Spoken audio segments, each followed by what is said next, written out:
Hello, good evening, everyone. Thank you so much for joining us today for our Women's Founders Day. Today we will be focusing on entrepreneurship. We are here for Women's History Month, and we want to celebrate us as women, especially women of color who are doing our thing and representing our people. So I just want to introduce and announce our speakers for the day.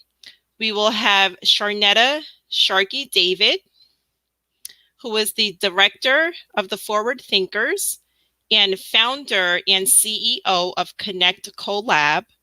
We will also have Francilia Wilkins Rahim, who is the CEO and founder of RFW Consultants, as well as Keisha Palmer Cousins, the founder of Era Ba Soul Incorporated.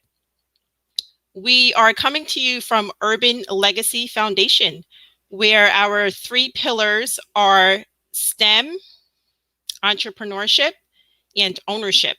We understand that this is a necessity in our people, and it is necessary for us to focus on these areas now so that we can ensure a bright and healthy future for our youth and for society as a whole.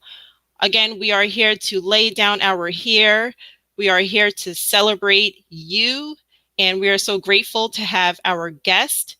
And the first guest that we will start with is Francilia Wilkins Rahim, who will be interviewed by Jalen Gardner, one of our Urban Legacy team members. Thank you, everyone, and welcome. Hi, how are you?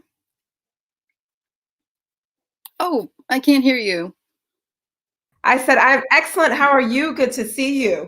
I'm doing super well.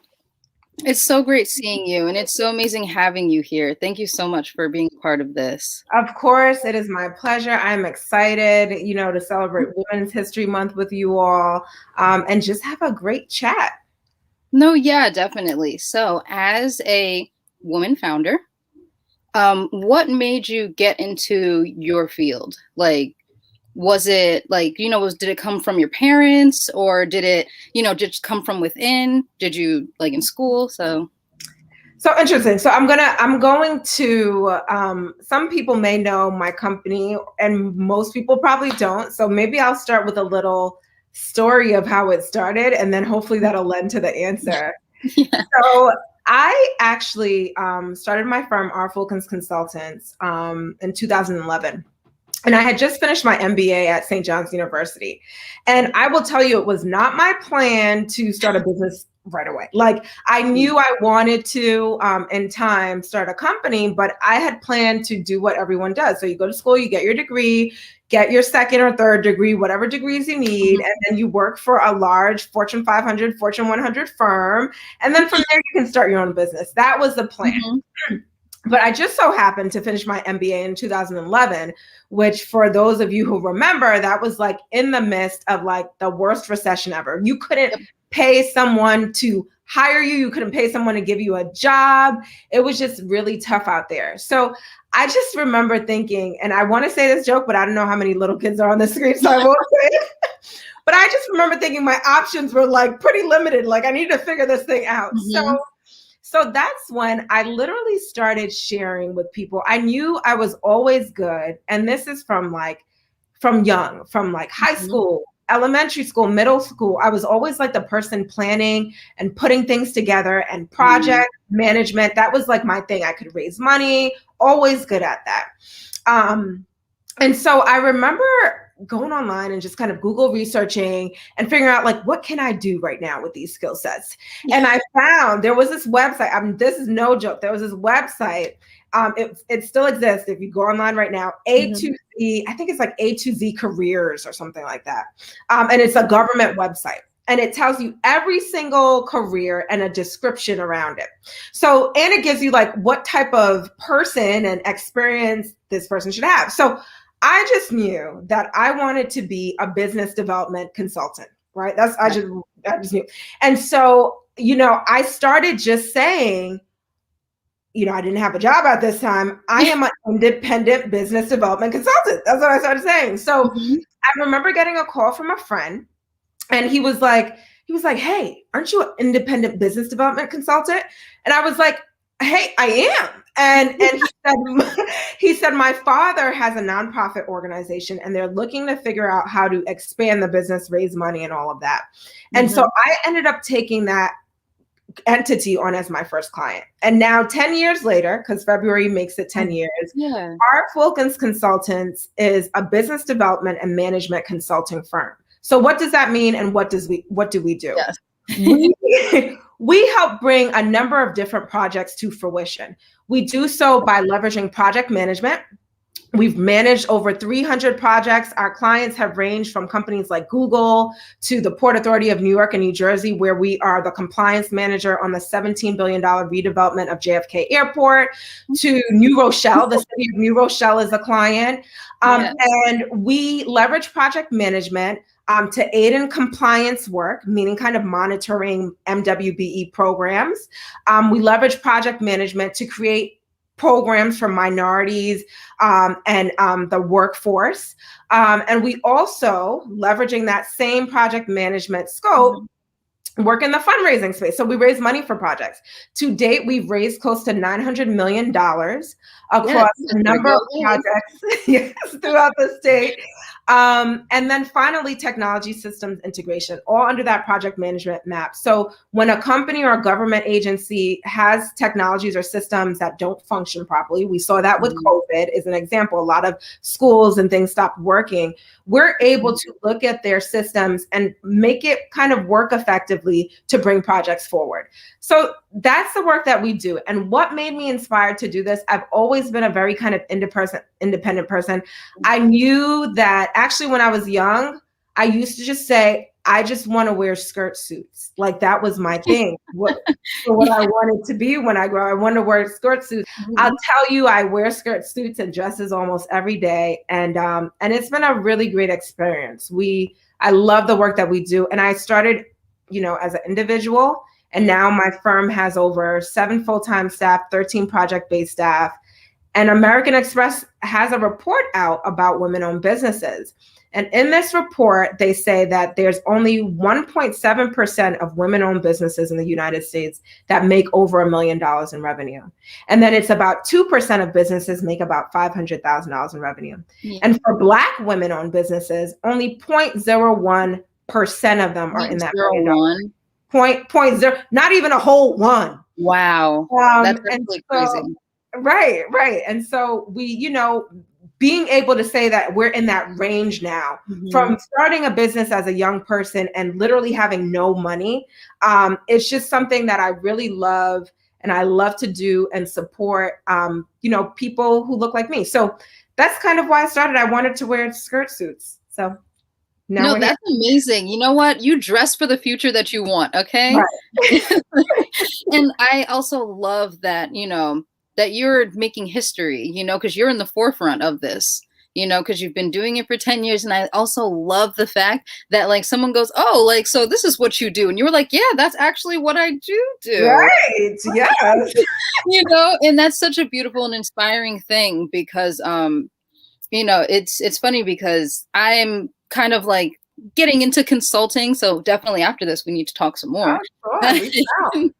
And, someone said to me, they were like, oh, so you do like consultation work, like you connect the dots. And I was just like, yes, I do that. I was like, I do. And, no, but that is so amazing. Have you seen an influx of women in your industry, or like even in your clientele would be better? Would you see an influx? So it's so interesting, right? First of all, I haven't seen too many companies other than like the Deloittes of the world, like the larger Accentures who do the type of work that we do. So the first thing I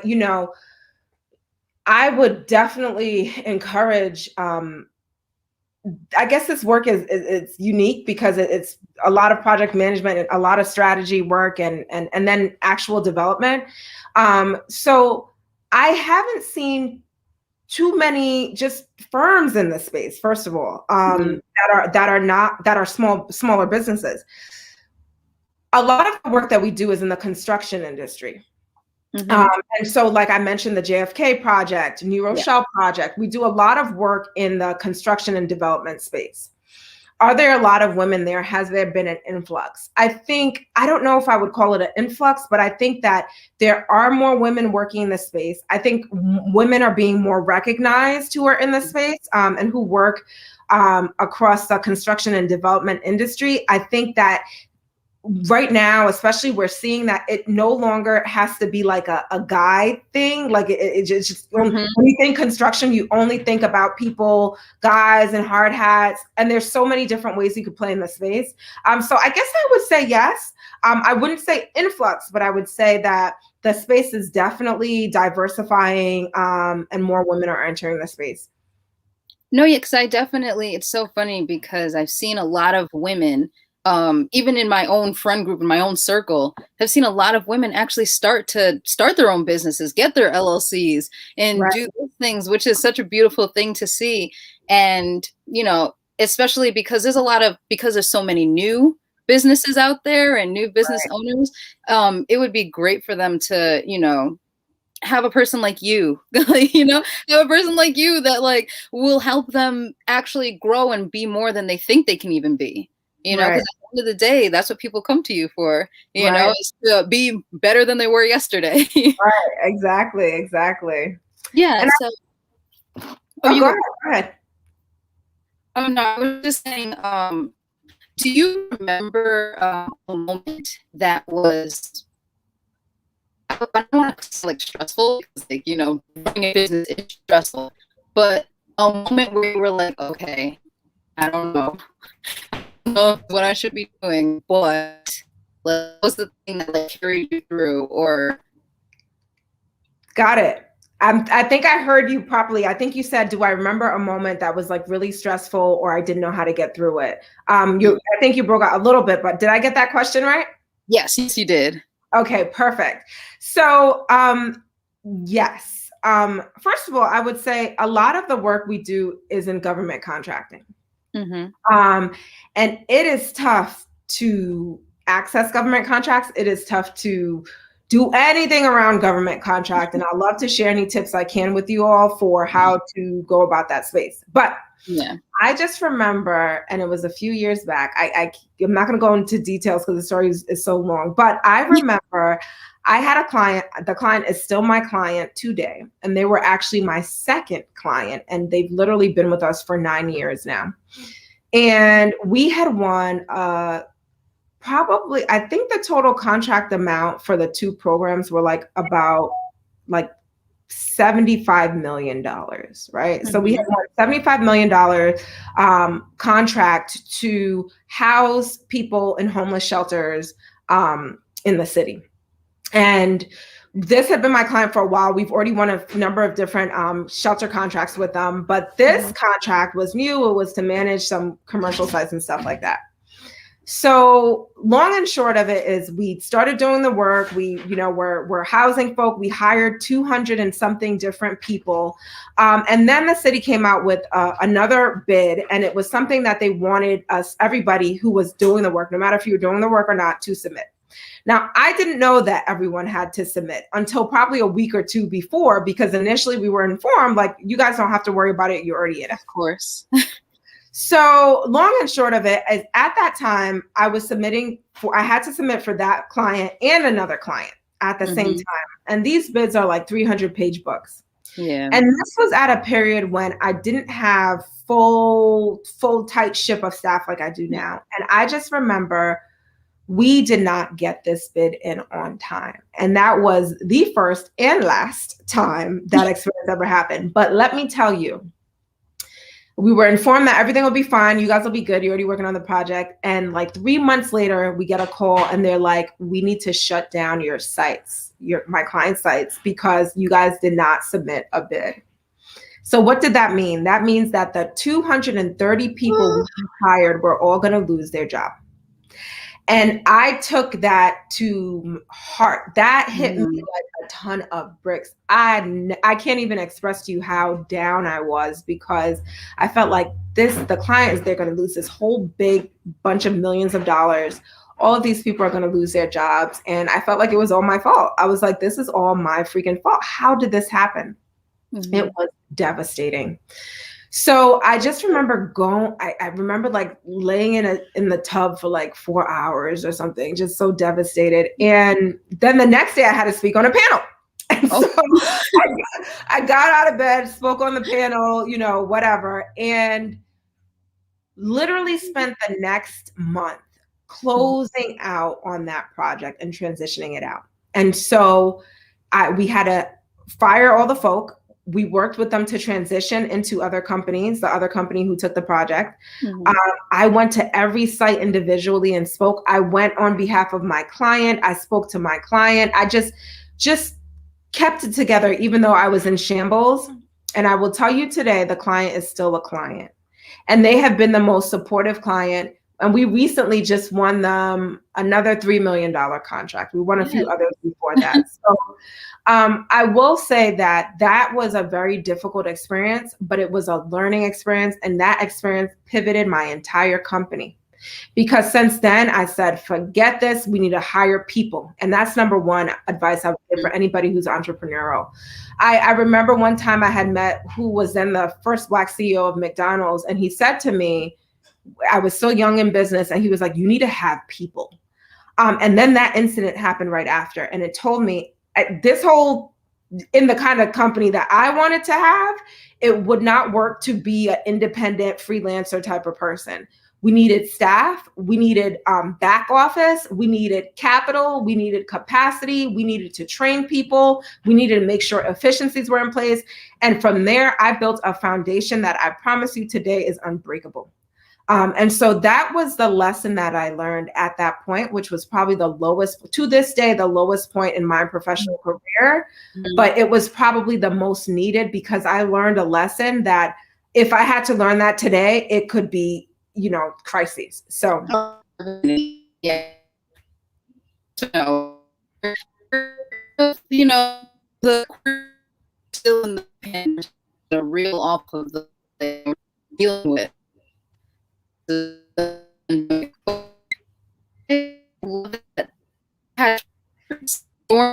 Oh man, this is terrible. But you know, you were like, you didn't just give up. You know, you didn't just give up on the project, but you couldn't, you know, because you had clients.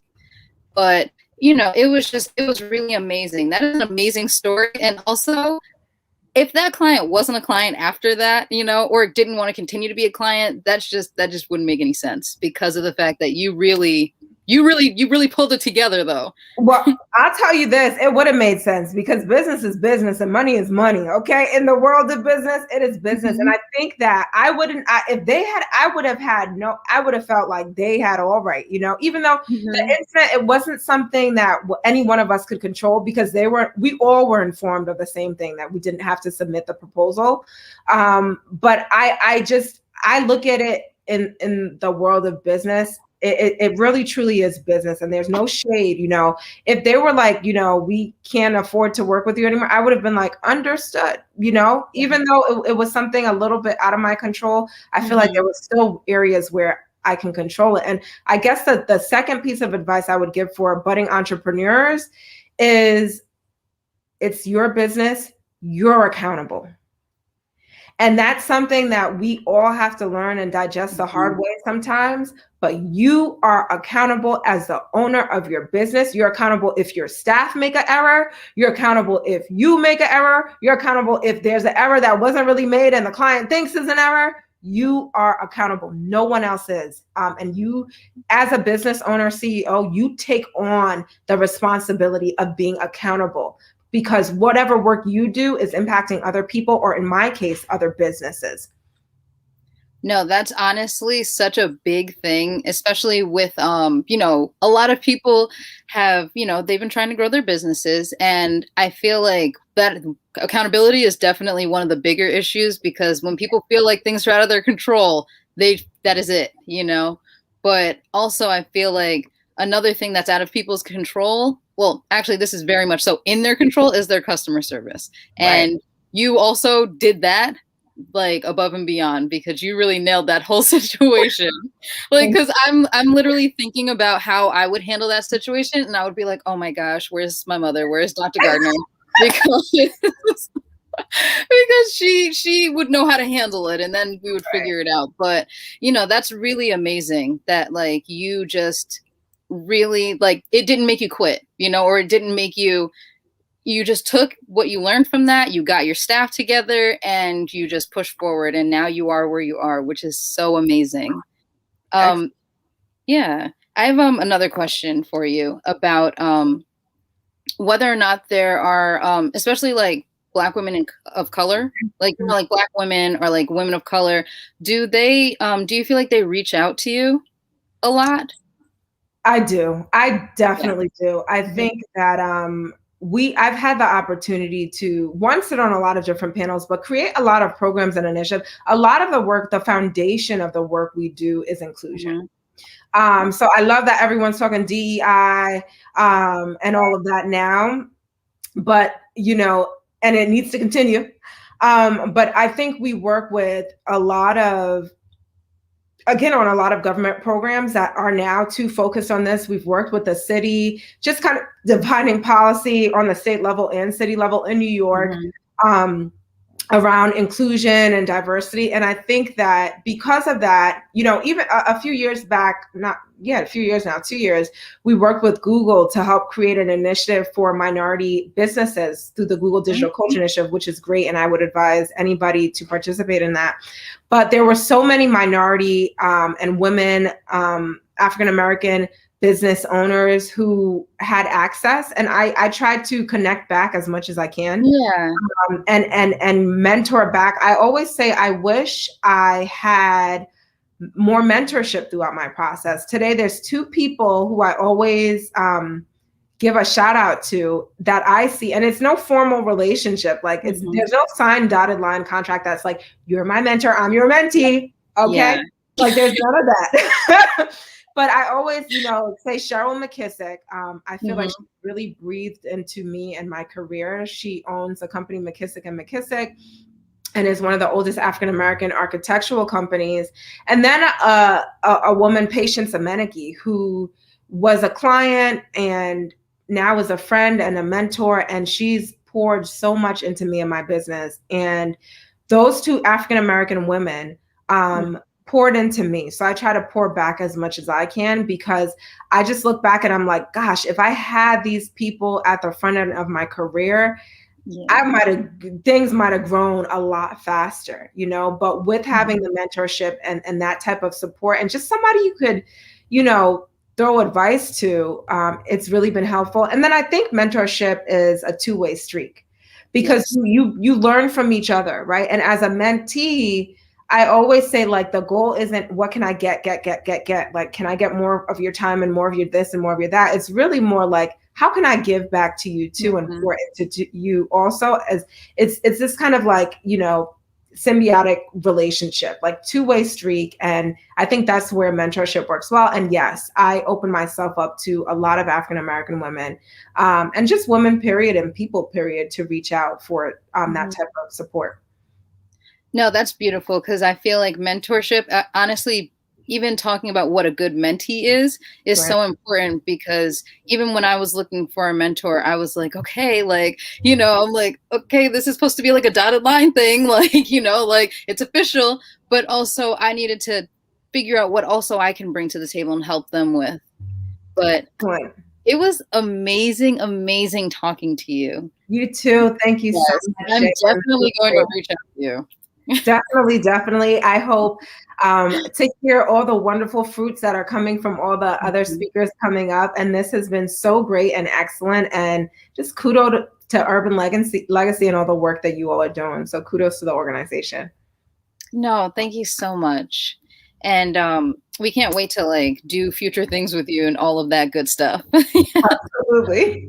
Yeah. And so for our next speaker of the evening, we're going to have Sharnetta Sharkey David, who will be interviewed by Shivi Jane, another one of our Urban Legacy team members. Hey, girl. Hello. I'm super excited to be here and to talk with Sharky David, the Director of Innovation at the Forward Thinkers facility and the founder of CEO Connect Co Lab. So my first question for you is, can you describe what Connect Co Lab does, and how did you know that this is what you wanted to do?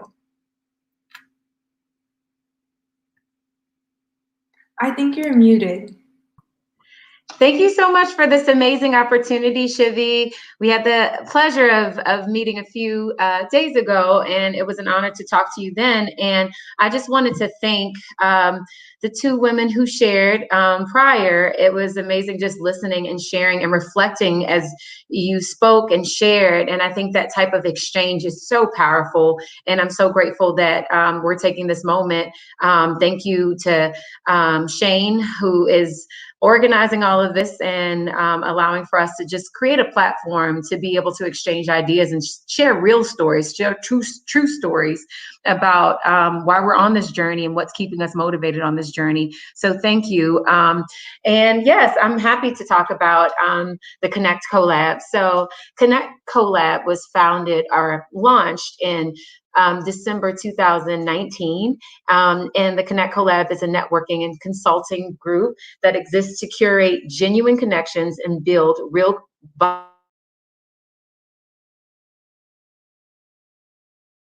and within communities that really need support. I always thought about how a lot of times when we say networking as a first generation college student, what is networking? Who taught me to network? I watched my mother work 3 jobs at one point, and I don't think networking was one of those things that she prioritized. And I even thought about networking becoming really essential to me when I transitioned to Massachusetts and became a new mom. So it went from being a extracurricular activity, something that I dabbled in, to something that I actually needed to make the connections that were necessary for me to find employment, find opportunities, to be able to even launch Connect.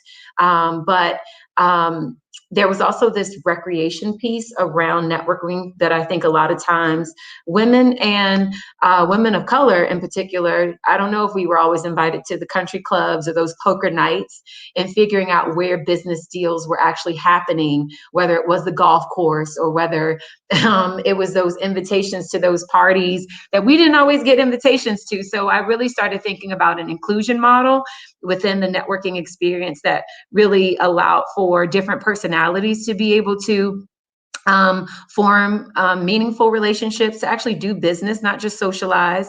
And I see the country clubs. I'm sorry. Also to be able to form those connections that were essential to lay the foundation to actually do business. And I think a lot of times we were kept out of those conversations, and I didn't necessarily see it modeled for me. And as an educator, I started thinking, what happens in networking spaces? And for the past year and almost a half, I've been bringing that to market alongside my co-founder, who's brilliant and I've known for over 15 years, and really starting to think about what is needed in our community and what types of engines do we need to create to allow for those types of exchanges and to facilitate that type of support, so that we can do business together, so that we can grow companies, so that we can bring ideas to life. That's awesome. I love that. And that's extremely cool. It's really inspirational to see the way that you saw something that you felt like you were missing out on, and you really created your whole new space and to help yourself and everyone around you as well. I think that's super cool. How do you think you became the person who you are today in terms of entrepreneurship and wanting to found this whole, like, everything that you've done so far? Like, what do you think, like, in your upbringing, the way that you grew up, how do you think you became the person you are today?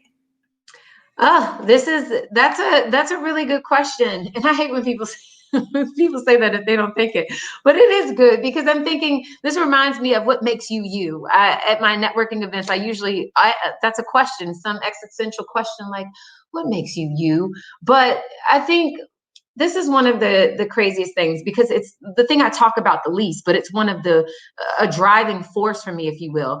But on Instagram, you'll see my social life primarily.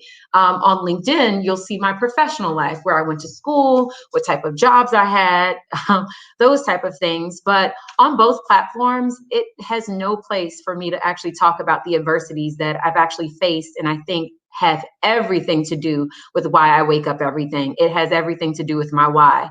And growing up in a poverty-stricken community, I've been homeless before. I've been in, excuse me.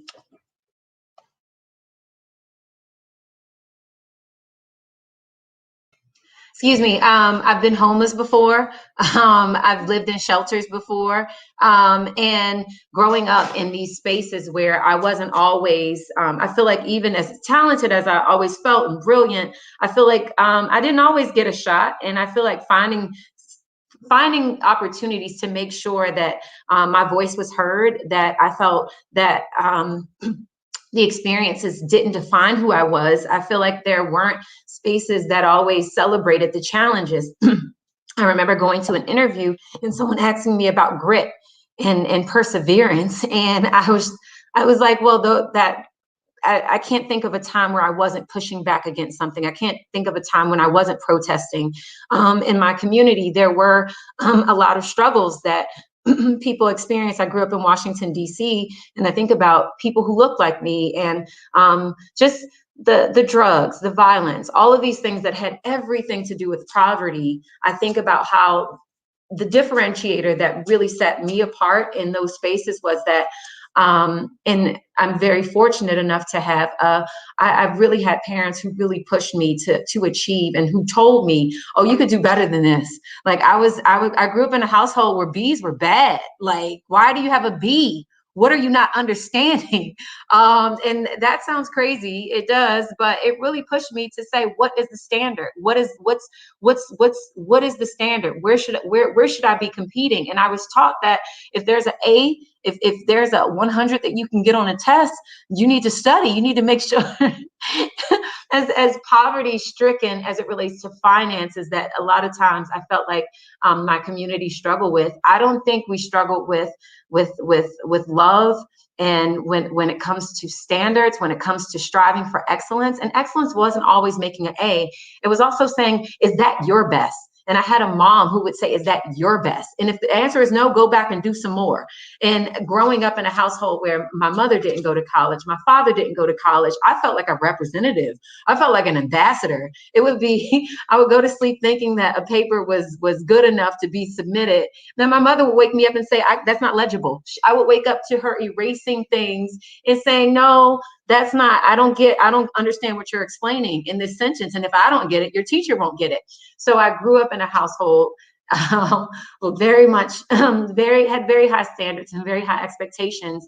And I lived up to what their expectations was and began to adapt them and push back against the adversities that I faced.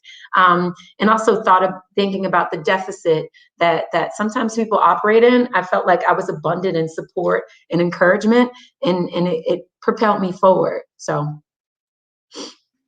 That's amazing. Hearing your story, even talking to you a few days ago, it's extremely inspirational. Seeing someone like you who really pushed forward. You had so much motivation, like through yourself too. I know you say that it's from your parents, but like seeing the way that you push and that the way that you were able to succeed anything you dreamed of is very inspirational. Thank you. Thank you. What would be your advice to women in entrepreneurship who are launching their own startups now?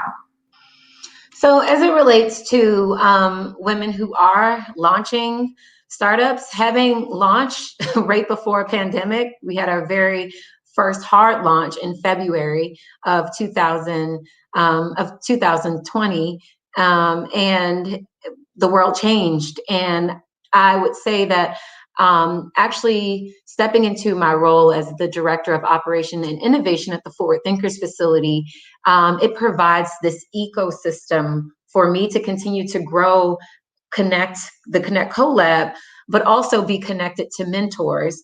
I think about Kenneth Plummer. I think about there are a few people who work out of the office who motivate me every day. They become my colleagues in that space. And I think about making sure that you're connected to the right people. And I heard some of these comments on with the earlier speakers, just about making sure you have the right mentors. I'm 34. I just celebrated my 34th birthday last month. And I think I'm in this sandwich generation where I love working with interns. I love working with people who are on their journey to grad school and transitioning beyond grad school and into their professions. So I give back in that way and try to make sure that I'm connected to people on their journey the way others were for me. But I'm also in this place too where I seek guidance. I seek mentorship.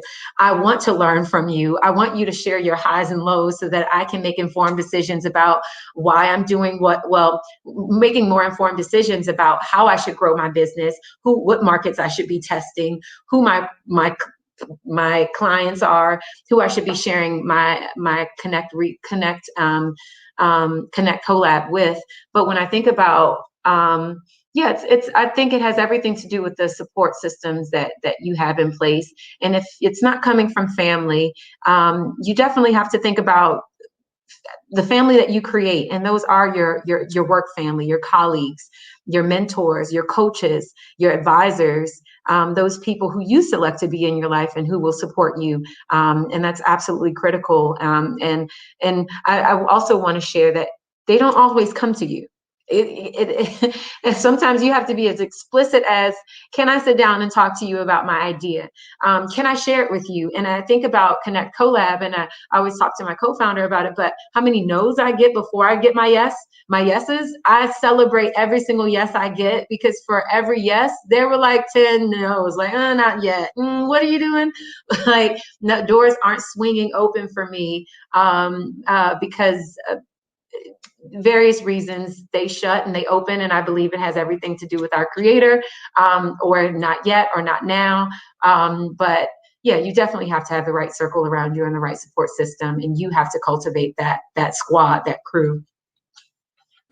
Yeah, I see a lot of value in what you're saying. And I can see how that can really add a lot of power to like what you're doing if you have a very strong support system.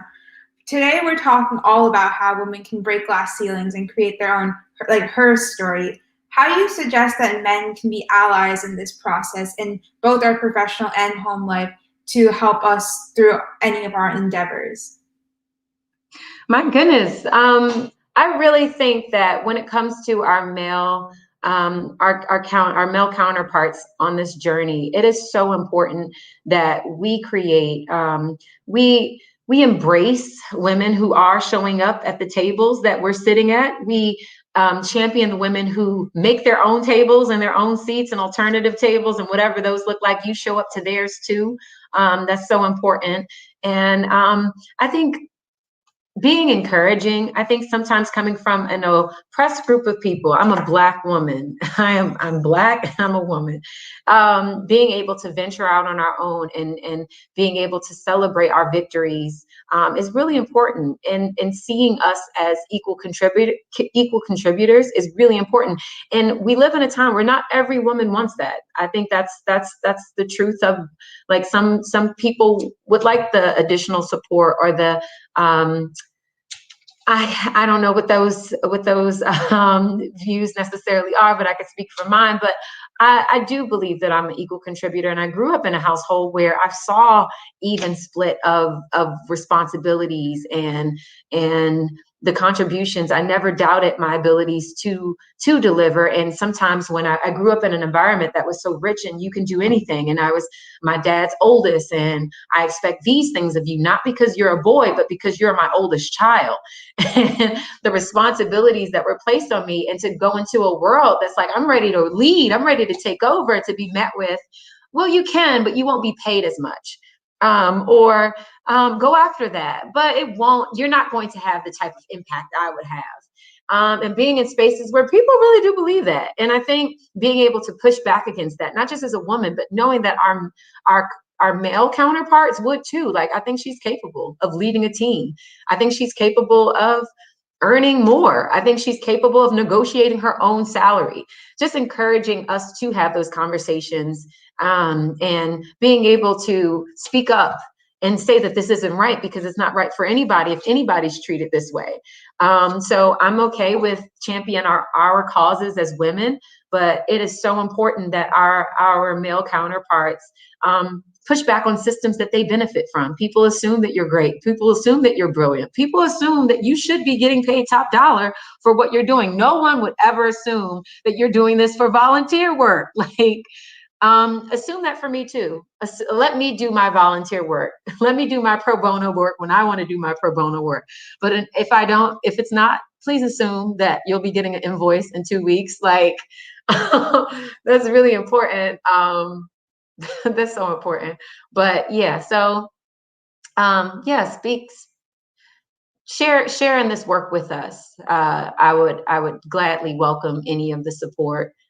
Sharing this work with us to our male counterparts.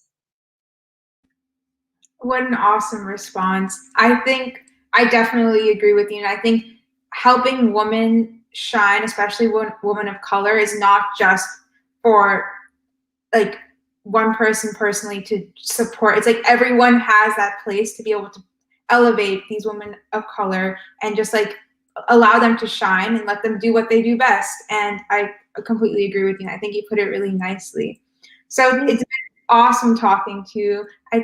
I hope that everyone watching had took a lot of valuable things away from what you were saying as much as I did.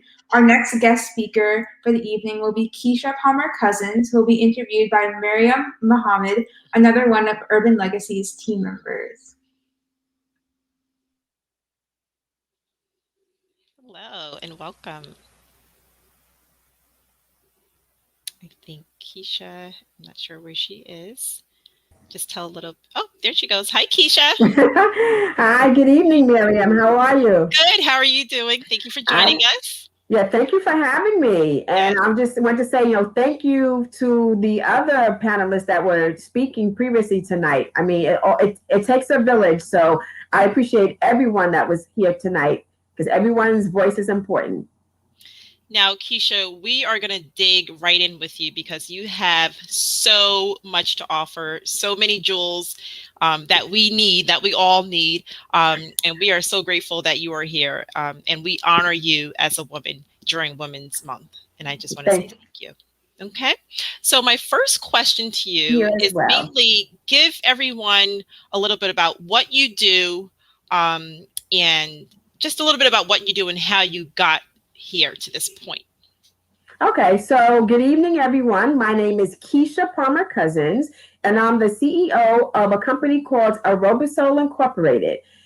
What we do is we provide resources for minority and women-owned businesses to help them grow their business. Basically, we help connect them to procurement opportunities that was mentioned. A lot of that was mentioned and talked about before.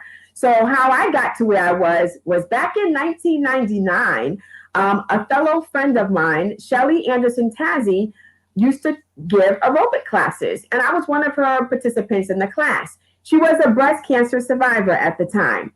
A lot of times she would have to go for her chemo and be tired, working, trying to juggle a lot of things, because all our moms, mompreneurs, are always trying to juggle things. So a lot of times I would take over her aerobic classes. So because I did that, I had to then become certified as a group fitness instructor. And when I did that, I had to then organize and create a business to protect my personal assets. So back in 1999, my husband and I, he was actually my boyfriend at the time, we created Aerobisol Incorporated as a wellness business to provide wellness to two target markets that people were ignoring.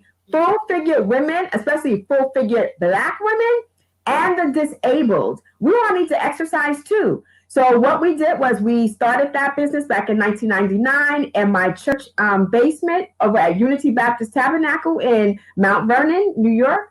And then we used to also teach classes at the Yonkers Y. So that's how I started that first business that I had. And it has morphed into a wellness business for not just individuals, but for business owners. Because a lot of our clients, when we started working out with them, we would do wellness workshops with them, retreats, exercises, you name it. And as we got to talk to them, we're like, you're a business owner, so how well is your business? Because all of that is related. Mind, body, spirit, business is all related. So I became like a Iyanla Vanzant and then an Olivia Pope type of person, right? Now let me help you fix your business, right? As I fix you, let me help you fix your business. And so because I have an engineering background, I retired at the age of 49 from Verizon. I was a IT project manager. And at the time, as our previous panelists have mentioned, a lot of your corporations were downsizing this and that. But when I got my downsize ticket saying, Ms. Palmer Cousins, you're no longer needed here, I was like, thank you. This job was getting in my way because I had already created my Aerobisol Incorporated business since 1999. I left Verizon in 2014. And I had also created and established G&K Sweet Foods with a friend of mine, Gay Willis Smith. We started G&K Sweet Foods where we manufacture thaw and serve desserts. Our signature is our sweet potato pie. So because, as I mentioned, I am an engineer by trade. I have a manufacturing engineering degree from Boston University. I also have a master's certificate in project management from George Washington University. And being the only girl with 3 brothers, my father was like, you owe me a 3rd degree. So I have an MBA in marketing from Long Island University. Because my mother always says, I never want you to depend on a man. But I have a wonderful husband, Kevin Cousins, whose mother is a dynamic New York State Senate Majority Leader, Andrea Stewart Cousins. So she raised him very right and correct, and I love him to death. And we're raising our 2 teen sons, Kendall and Kyle, in Peekskill, New York, who will also fall into our footsteps and become either engineers or physical therapists. But again, why I started that business was to help Black women get well. And then it morphed into helping Black business women and owners get their businesses well. And so I use all of that experience as being like the first, one of the first Black female field foreman that Verizon hired, which was actually New York Telephone at the time. So Verizon that you see now was New York Telephone, NYNEX, Bell Atlantic, Verizon. I survived all those mergers, okay? And it was not easy being a young, Black, educated female at a company like that was male-dominated. Male-dominated in, as you mentioned, your 3 pillars, STEM, entrepreneurship, ownership. When they saw me coming through the door, I was a threat to all of the men that worked in the construction fields at Verizon, at the cable maintenance and installation, right? So imagine I was like 20-something years old, coming in with my pink Timberlands, and just saying, hey, what circus are we doing today? I had guys that were like the age of my father, my grandfather. I was supervising them, right? I had to win them over, right? So I got initiated like there's nobody's business, but I can climb up a pole, I can hot wire wipe, you name it. I was very glad to have my technical background. So again, what I tell women is like, don't let the glass ceiling even be there. When I started at, Verizon, and then we're all owning my own business before I retired from there, I didn't let anybody get in my way. I never took no for an answer. I did all the extra work, all the dirty work that nobody wanted. That's what I did. You wanted, hey, we need a trainer. Hey, I'll do the training. And so I was building up my skills. I had them pay for a lot of my education, but I was building up skills so that this way I could take them with me. Because my parents always told me, because they were entrepreneurs themselves, no one can ever take away your education. So while I was there, I made sure that I learned as much as I could. I rotated through the different departments. And so when I became my full-time entrepreneur with my own businesses, I knew I had the skills to survive, right? And I use those skills to this day. And I tell people all the time, don't just think about your business. You need to mind your business, right? Absolutely. That means like understanding about branding, about marketing, about networking, about mentoring, about giving back, because I give back a lot. I serve on a lot of boards throughout Westchester County. I serve on the board of Feeding Westchester. I am the civic engagement chair for the Peekskill NAACP and also second vice president. I'm vice president of the Peekskill Youth Bureau. I am also on the board for the Hudson Valley Gateway Chamber of Commerce. And I also am chapter historian for my Mid-Hudson Valley chapter of Jack and Jill of America.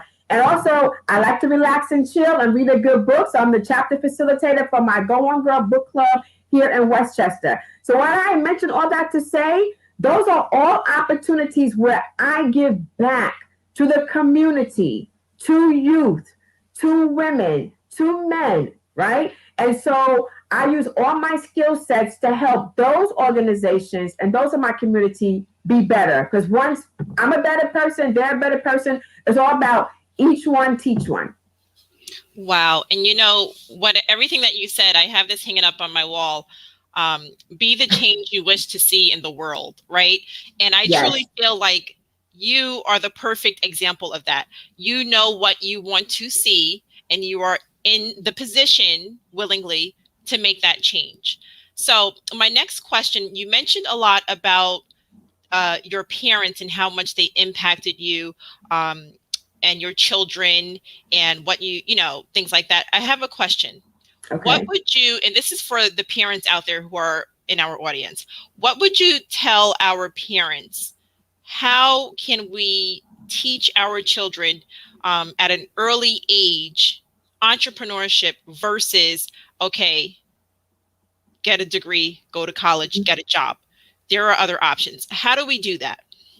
Okay, you show them. Like, my parents were entrepreneurs. My mother, like I said, I had three brothers and myself.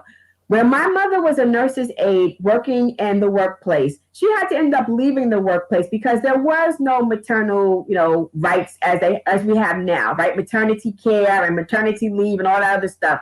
So she had to become an entrepreneur. She became a stay-at-home mom for a couple of years, and what she did was she sold Tupperware, Avon lady. She ended up creating and opening a daycare center in our own house, right? We had like 10 to 15 children in our house. So she became an entrepreneur, right? So how can parents show their kids? You can become an entrepreneur yourself in whatever passion or skill set you have.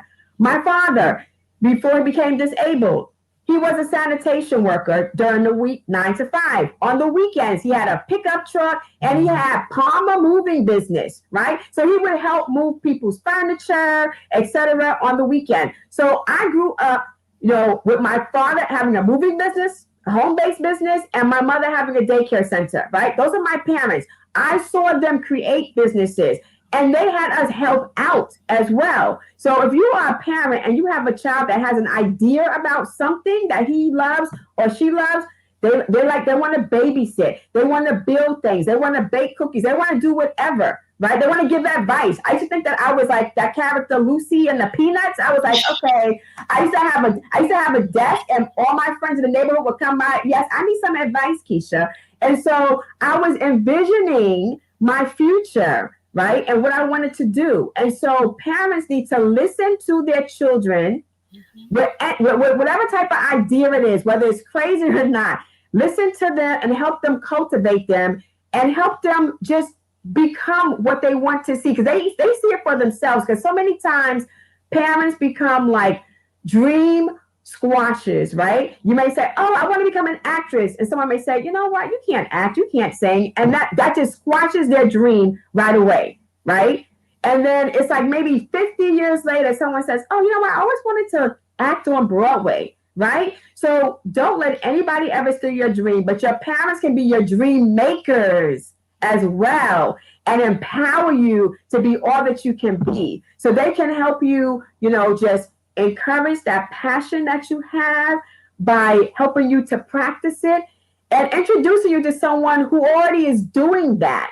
So you can say, hey, you know what? I think I might want to own a business one day. I may want to own a grocery store. Well, maybe introduce you to the person who owns that grocery store in your neighborhood, and let have your parent help you shadow them. It's called walk in my shoes, right? Yeah. When I was a Girl Scout, when I was in high school, I went to a retreat, and that retreat was at AT&T, where we got to walk around AT&T and see all the circuits and wires. And you know what? That's probably the reason why I went into the STEM field, because I was exposed to that when I was in high school. So I saw, technicians, I saw managers playing around building things. So engineers build things to life. And so maybe that's where I picked it up from. I always liked math and science. But again, we have to encourage the dreams of our children and help Absolutely. them with that. Absolutely. And thank you. That is crucial that we encourage our children, especially in times like we're in now. So the next question I want to ask you is a little bit about young people. What would you tell someone who maybe is 13, she has a chapstick business. She's selling chapstick off the books to her friends and neighbors, and she has a good, fan base. She wants to take her business to the next level. How do you speak to them? What do you suggest regarding government contracting, so on and so forth? Okay, so if she's 13, she's a minor, right? but what she can do is right now, as you mentioned, she's already trying to sell her products to her friends.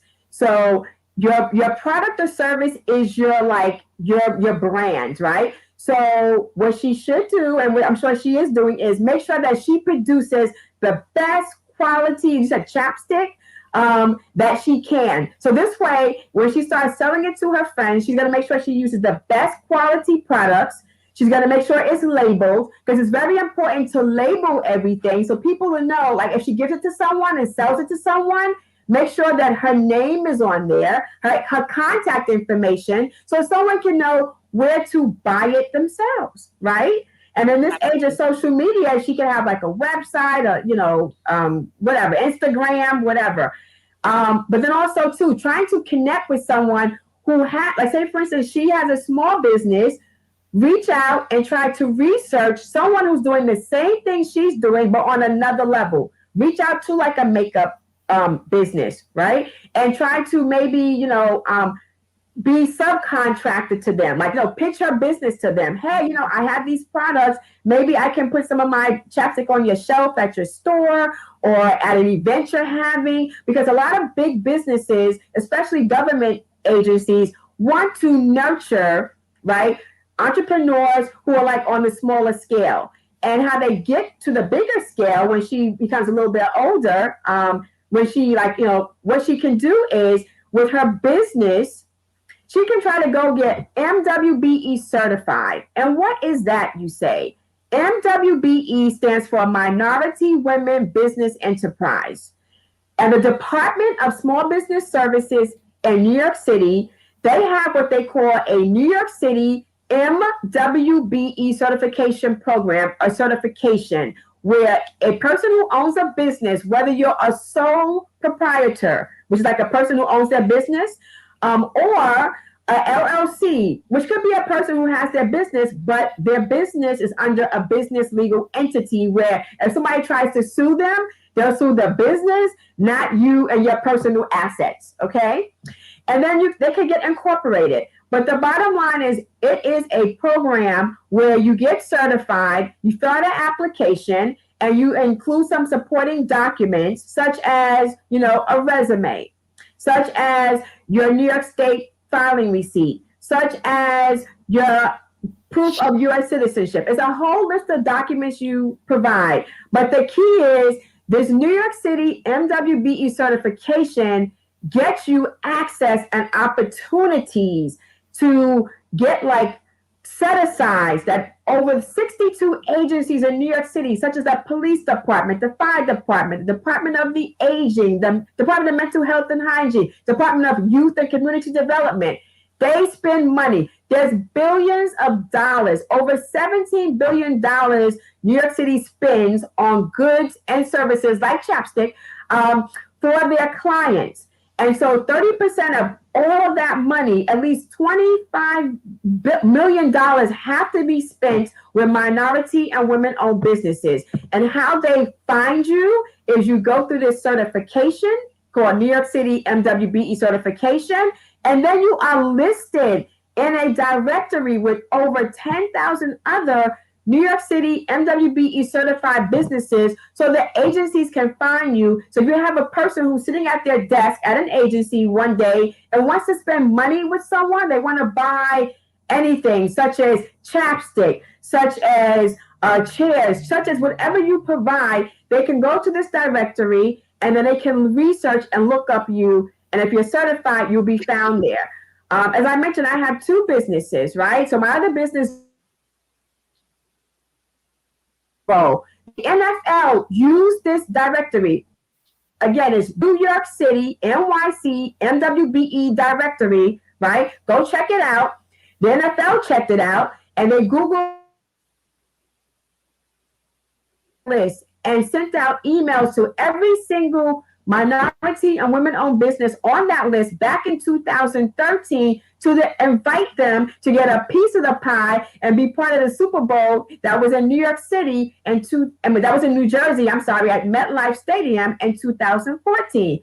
And so G&K Sweet Foods, we were able to serve over 1,500 of our signature miniature 3-inch sweet potato pies at the Super Bowl. So did we get a contract directly with the NFL? No. What we did was we subcontracted to an event planning business that did get a contract with the NFL, and they subcontracted to us. So your 13-year-old entrepreneur can also subcontract out with a bigger company, so she's not responsible for a whole contract, but just a piece of it, right? And I encourage her to keep going after it, you know? And if she lives in Westchester County has a program called Business Launch 100 or 1000 or something like that, where she can go take some courses with this Westchester County entity.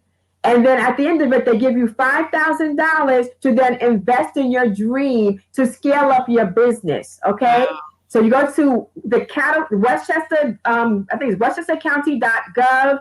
Look under Westchester Catalyst and you find Business Launch 1000 or whatever to actually find out more information. Okay. Keisha, thank you. Yes. It sounds like we're going to have to do part 2, Keisha, because you were just so resourceful. So I want to get into asking about PPP funding, but we have a question that came in from Leanne Redwood. Yes. She's asking, what advice do you give to a 22-year-old student about to graduate and eager to work?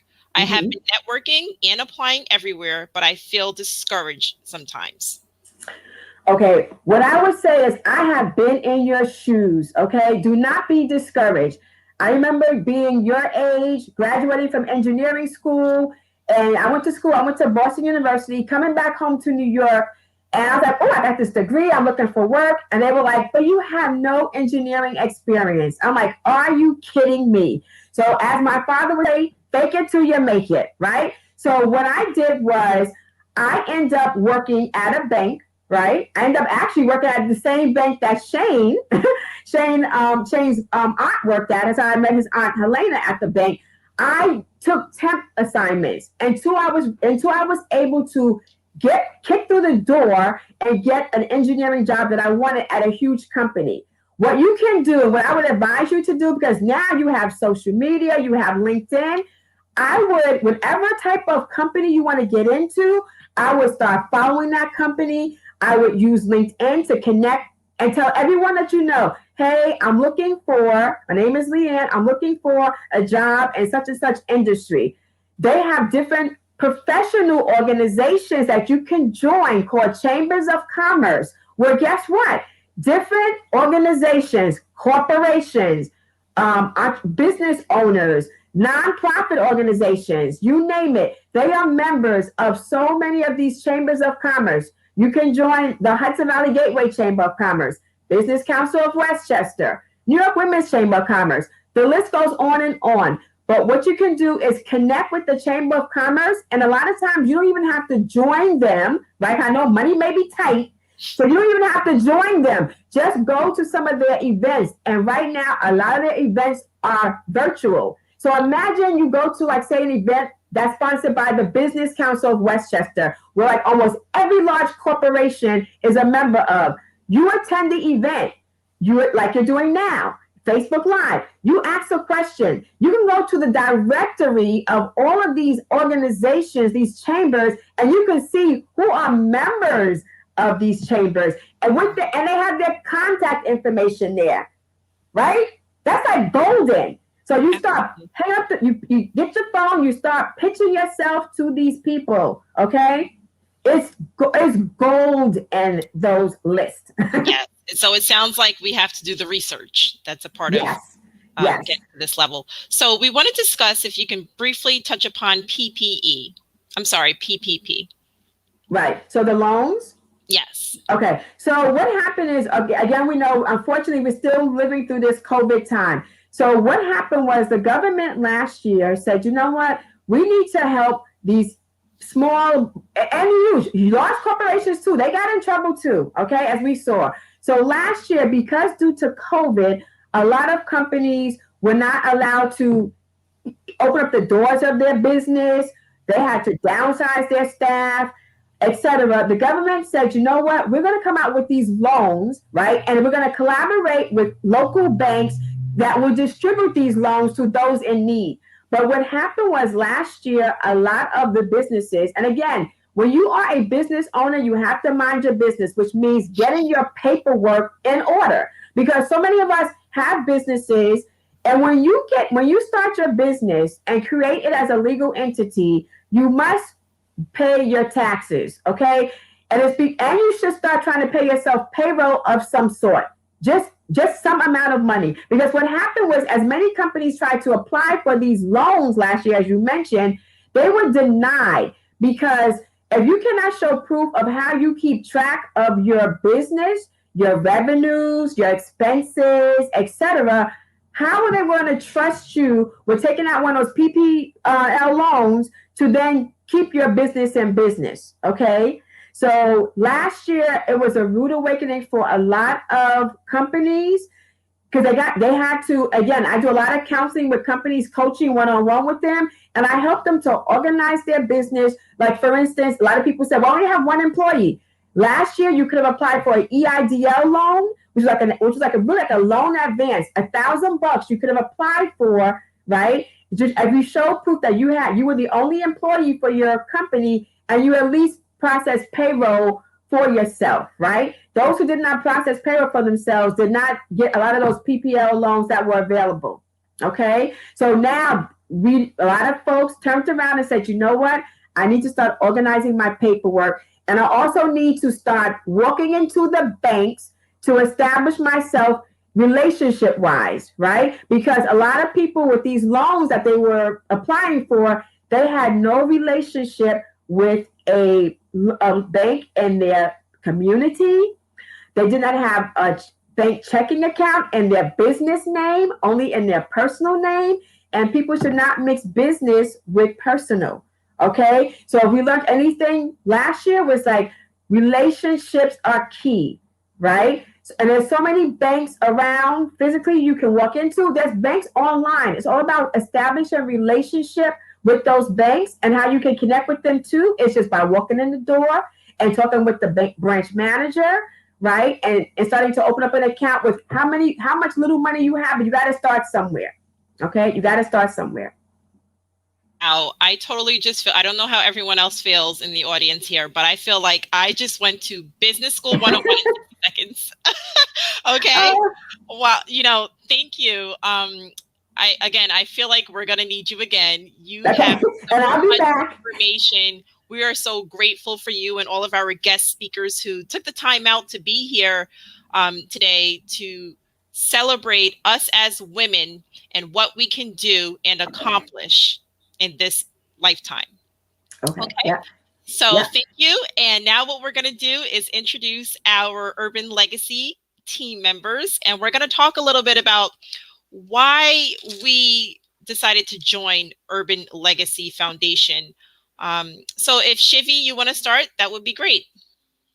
I can start off. I mean, I'm only really a high school student right now. I'm a junior in high school, and Urban Legacy really just like drew me in just because of how specific and direct their goals were. Like Miriam said in the beginning, their three pillars are entrepreneurship, ownership, and STEM, which are three fields, especially as a woman, I feel there is a lot of lacking in because those are predominantly male dominated fields. And even today, like it's Women's History Month, like those are fields that not only like women are like need more representation in, especially people of color. And I love how Urban Legacy has those direct goals and such a powerful message behind it, and the way that they execute all of their actions is extremely like direct and really trying to build on those three pillars. And all the work that Urban Legacy does, even from having these events, which are super resourceful I know for me, and I'm sure for all of my other hosts, as well as anyone watching, you learn so much just from having those conversations, from all of the other events that Urban Legacy holds in terms of the different camps for and like different learning sessions for younger people of color, and they're just really trying to help everyone, which I think is awesome and very, very beneficial. I don't know. There's Urban Legacy is amazing and just has awesome goals. So there's literally nothing that I can say that like Urban Legacy does everything.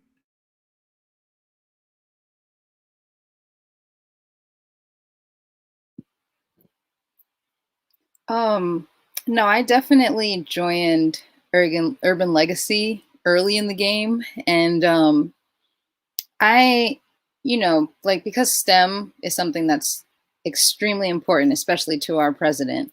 I wanted to also, like me personally, because I'm in entertainment, I wanted to bring the fact that, like, even though we're talking about technology and math and engineering and all of the in science, I wanted to be able to show people that, like, you don't have to just be the artist. There is a whole team around that artist.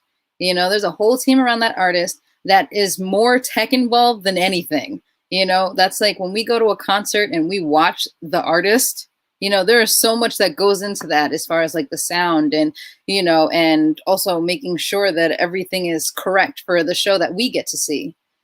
So I wanted to make sure that we almost expanded on what we think of as, as STEM, because it involves everything, even like, the things that people don't think about. And also, like we talked about earlier, like as one of the speakers and hosts talked about, you have to be the change that you want to see.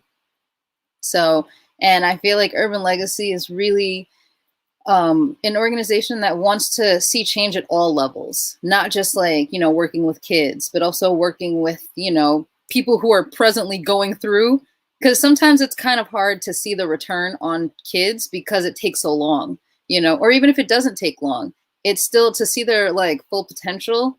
It takes some time because they need time to grow. But, I feel like definitely we also are trying to help people that are, in their 20s and in their 30s. And because, we're trying to break generational curses out here. So in order to do that, we have to, be the change. Absolutely. Thank you so much for bringing that up, being the change.